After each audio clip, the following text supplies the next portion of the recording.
Bonjour Sylvain Maillard. Bonjour Nicolas Béthou. Vous êtes député de Paris, député de La République En Marche. Demain, 7 novembre, c'est une date importante à deux titres. D'abord, c'est à partir de demain que la France vivra à crédit.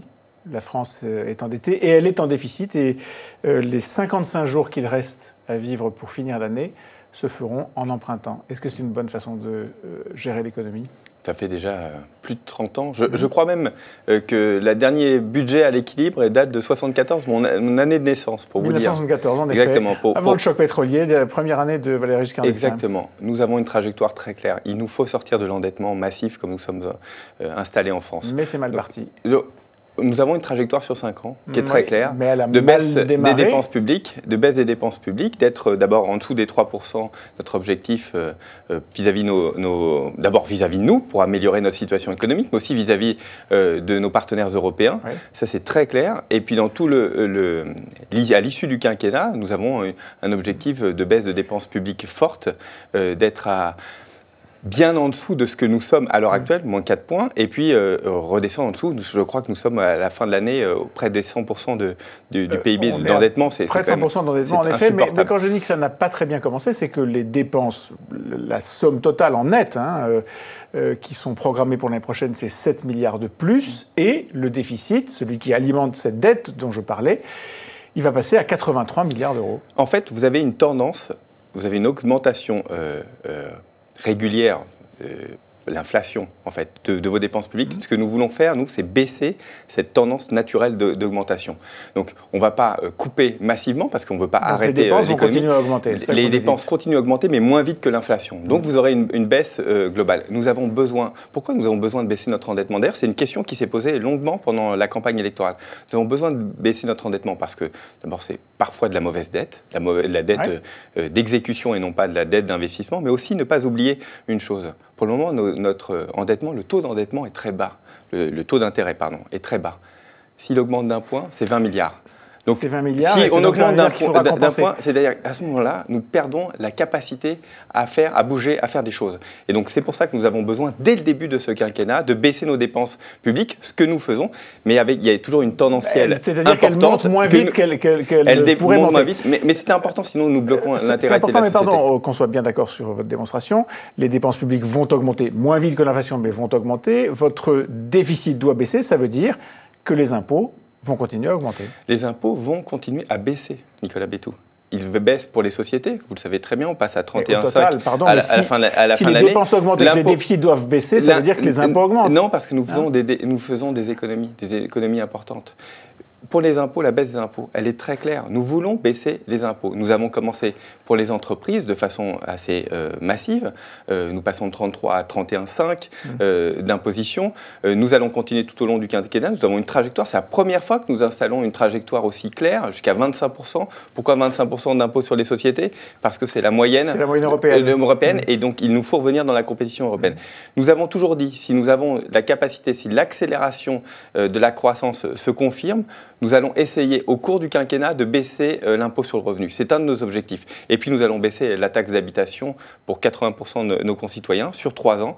Je pense que ça, c'est une vraie baisse d'imposition qui se voit. La CSG augmentera de 1,7, mais en compensation, en compensation 1,7, mais en compensation, tous les actifs y gagneront puisqu'il y aura une baisse des cotisations salariales. Donc non, dire que les impôts augmentent, c'est pas vrai.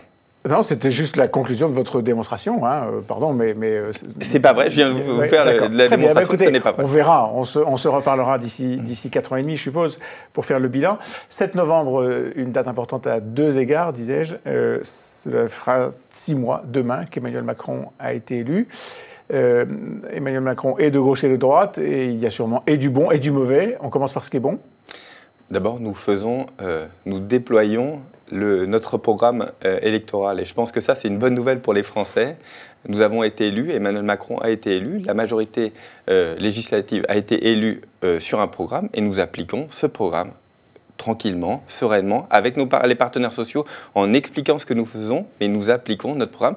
Et ça, je crois que c'est une bonne nouvelle pour la vie politique française. Bon, c'est pas une nouveauté quand même, si. Bah, écoutez, sur les 6 premiers mois, il y a eu souvent... écoutez, non, j'ai l'impression... François Hollande avait coché, comme on dit, un certain nombre de cases au bout de 6 mois. Écoutez, après, ça s'est un peu arrêté. Je vous laisse cette constatation. En tout cas, la sensation que l'on a, c'est que cette fois-ci, on fait le boulot pour lequel nous avons été élus. Les mauvais points, les mauvais côtés? Les mauvais côtés, il y en a sûrement. On a eu, nous, notre part un petit peu compliquée au début de notre mandat électoral, législatif, qui a été un peu compliqué. Nous, les députés de la République en marche. Des députés, le temps de trouver nos marques, mais nous avons fait le boulot. Et ça, je crois que personne ne peut nous l'enlever. Nous avons énormément travaillé au début. Voilà, écoutez, c'est à vous d'ailleurs, c'est à vous de juger. Il manquait d'un chef, il arrive. Un chef dans le parti? Oui. Il arrive, Christophe Castaner. C'est un mouvement qui a besoin, c'est vrai, de s'inventer une deuxième vie après l'élection d'Emmanuel Macron. C'est un mouvement qui a été constitué autour de la personnalité d'Emmanuel Macron. Il est maintenant président, nous sommes députés, c'est au mouvement d'inventer, au fur et à mesure, d'être le pic, l'aiguillon de nos promesses, que nous sommes en train de déployer, mais aussi de l'avenir et d'inventer la suite du quinquennat. Donc ça, je pense que c'est très important. Vous dites l'aiguillon, ça veut dire que vous ne devez pas être toujours d'accord avec le gouvernement. Jusqu'à aujourd'hui, on n'a pas senti qu'il y avait l'épaisseur d'une feuille de papier à cigarette entre le gouvernement, entre l'exécutif et le législatif, pour dire les choses simplement. Le deal avec Emmanuel Macron est très clair. Nous avons un programme et nous devons respecter le programme. Nous sommes engagés, nous, la majorité, à voter ce programme. On avait 6 chantiers très clairs sur lesquels il nous a demandé, nous sommes engagés de façon formelle. Il peut y avoir des manières différentes d'aborder ces chantiers. Aujourd'hui, vous êtes complètement en ligne. Est-ce que vous devez devenir l'aiguillon d'Emmanuel Macron? C'est comme ça que vous dites les choses? Les discussions ont lieu, je vous rassure, discussions ont lieu ensemble, tout le temps, de façon formelle, le mardi et le mercredi à l'Assemblée nationale, à huis clos. C'est vrai que nous n'en parlons pas, mais des vraies discussions sur... Ça donne le sentiment d'être très contrôlé, d'être verrouillé, oui, non? Bien, mais parce que nous sommes engagés sur un programme. Le cap est très clair, donc il n'y a pas de surprise là-dessus. Après, il peut y avoir quelques réglages qui se font de ci et de là, et la majorité est là pour le faire. Mais moi, je compte beaucoup sur le mouvement La République En Marche pour alimenter, donner des idées, faire des remontées de terrain, en plus des nôtres, bien sûr, mais pour être toujours cette aiguille qui nous pique pour être plus fort, plus performant et plus à l'écoute. Et qui pique le gouvernement. Et qui pique le gouvernement, bien sûr. Et d'ailleurs, le gouvernement est très à l'écoute et très en demande d'un parti qui soit moteur dans son action. Je le disais, vous êtes député de Paris. Quelles sont vos relations avec Anne Hidalgo?